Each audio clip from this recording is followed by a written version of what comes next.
अब मैं डॉक्टर रमा जी के पास चलूँगा। रमा जी दिल्ली विश्वविद्यालय के प्रतिष्ठित हंसराज महाविद्यालय की यशस्वी प्राचार्य हैं और जितना काम रमा जी के कार्यकाल में हंसराज कॉलेज में हुआ है और जो उपलब्धियाँ संस्थान ने हासिल की हैं, वैसा शायद इससे पहले कभी नहीं हुआ। रमा जी हिंदी भाषा और साहित्य को लेकर निरंतर रूप से काम करती रहती हैं और वो इसे लेकर विज्ञान भवन तक गईं, जहाँ लंदन से 2 लेखकों का सम्मान हुआ। एक आदरणीय ज़किया ज़ुबैरी जी और दूसरे तेजेंद्र शर्मा जी और इन दोनों नामों के साथ विज्ञान भवन में सम्मानित होने वाले साहित्यकारों की शुरुआत हुई। ये पहले साहित्यकार हैं जो यहाँ सम्मानित हुए और रमा जी के कामकाज का दायरा बहुत विस्तृत है, छात्रों में बहुत लोकप्रिय भी हैं। मैं चाहूँगा कि रमा जी तेजिंद सर के जन्मदिन पर अपनी शुभकामनाओं के साथ उनके लिए कुछ कहें। एक आग्रह मैं सभी वक्ताओं से करूँगा कि अपनी बात को 2-3 मिनट में ही सीमित रखें क्योंकि हम कार्यक्रम के बिल्कुल समय बहुत ज़्यादा होता जा रहा है, तो थोड़ा संक्षिप्त में कहें तो बेहतर रहेगा। आदरणीय रमा जी। धन्यवाद, धन्यवाद पीयूष जी। पटल पर उपस्थित सभी को मेरा सादर नमन और आदरणीय तेजेंद्र शर्मा जी को जन्मदिन की बहुत बहुत बधाई। साथियों, तेजेंद्र शर्मा जी को मैं पिछले कई वर्षों से जानती हूँ और इतने रूपों में जानती हूँ कि आज जब उनके जन्मदिन पर बोलने का अवसर मिला है तो सोच रही हूँ इतने लोगों को सुनने के बाद कि अब मैं कहाँ से शुरू करूँ। हालांकि उन्हीं की तरह मैं भी उन्हें प्रवासी साहित्यकार नहीं बल्कि हिंदी का वरिष्ठ कहानीकार मानती हूँ। हिंदी कहानी इतिहास के मर्मज्ञ प्रोफेसर गोपाल राय ने उन्हें हिंदी का कहानीकार माना है। बावजूद इसके भी ये कहना आवश्यक है कि पिछले 2 दशकों के प्रवासी साहित्य की जो नींव तैयार हुई है उसमें ब्रिटेन के साहित्य ने बड़ी भूमिका का निर्वाह किया है। तेजेंद्र शर्मा इस विस्तार के अगुआ व दूरदृष्टि रखने वाले मार्गदर्शक हैं। प्रवासी साहित्य अब वैश्विक साहित्य की अवधारणा में तब्दील हो चुका है, इसमें भी उनकी भूमिका प्रतिनिधित्व करने वाली है। जैसा कि मैंने पहले भी कहा है कि उनके कई रूप हैं, कवि, अभिनेता, पटकथा लेखक के साथ ही साहित्य और सिनेमा के मर्मज्ञ आलोचक भी हैं। कथा साहित्य और सिनेमा में विशेष रुचि के कारण तेजेंद्र शर्मा जी नए उपन्यासों, कहानियों और फिल्मों से लगातार गुजरते हैं, पढ़ते हैं, घूमते हैं और उस पर अपनी प्रतिक्रिया भी देते हैं।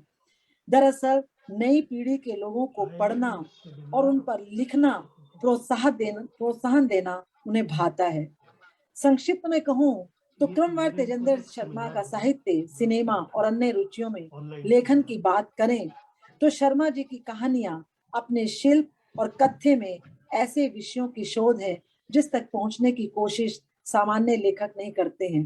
उनकी कहानियां दरअसल जकिया जी, उनकी कहानियां कहानी लेखन की पाठशाला है। उनकी कहानियों को पढ़कर मैं बहुत विश्वास से कह पा रही हूँ कि नई पीढ़ी उनसे बहुत बारीक कहानी लेखन के टूल सीख सकती है। दरअसल रचनाकार बड़े विजन और अनोखा रचने में फैंटेसी रचने लगता है, लेकिन तेजेंद्र जी अपने आसपास की बिखरी संवेदनाओं को समेटने और अपने अंदर के खालीपन को भरते हुए लिखते हैं। इसलिए उनके यहाँ इमोशन बनावटी नहीं है।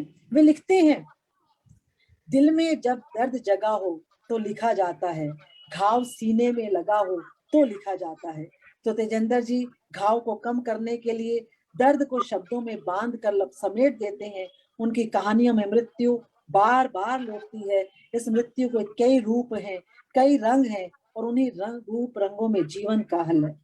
खुद टूट कर जोड़ने के लिए कहानियां लिखना शर्मा जी का मुझे लगता है शौक है, क्योंकि पीयूष ने कहा कि समय बहुत कम है, 2-3 मिनट की उसने बात कही, लेकिन मैं कहना चाहूंगी कहानी के साथ साथ सिनेमा की में रुचि के कारण फिल्मों, निर्देशकों, लेखकों पर समय समय पर जो टिप्पणी लिखते हैं वे भी दरअसल हम सबको बहुत प्रभावित करती है। और कविता तेजेंद्र शर्मा जी के लिए अपने मन को बदलने का एक जरिया भी है। तेजेंद्र जी, अभी जकिया जी ने जिस तरह के आपके बारे में जो बताया, दरअसल हम सब उस पर गर्व करते हैं। मुझे लगता है यदि मैं आप तमाम आपके व्यक्तित्व को यदि एक वाक्य में कहना चाहूँ जकिया जी, कि तेजेंद्र जी एक बहुत अच्छे मनुष्य हैं। ईश्वर करे ये अच्छे मनुष्य बने रहें, इनकी मनुष्यता बनी रहे। और आर्या, आज मैं आपको भी अपने पापा के जन्मदिन की बधाई देती हूँ और आपको सच कहती हूँ कि आप सौभाग्यशाली हो कि आपको तेजेंद्र शर्मा जी जैसा पिता मिला।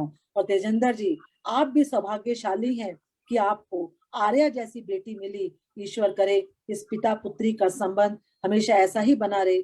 पीयूष, आप कह रहे थे कि तेजेंद्र जी यदि किसी से डरते हैं तो जकिया जी से डरते हैं। मैं इस बात को नहीं मानती हूँ। जकिया जी, मेरा मानना है कि तेजेंद्र जी जितना सम्मान आपका करते हैं वो डर का भाव नहीं है बल्कि सम्मान का भाव है। और आपने आज जिस तरह से हमें उनके कुछ निजी आपने अनुभव साझा किए, हम सब उसके लिए आपको भी बधाई देना चाहते हैं आज इस मंच से।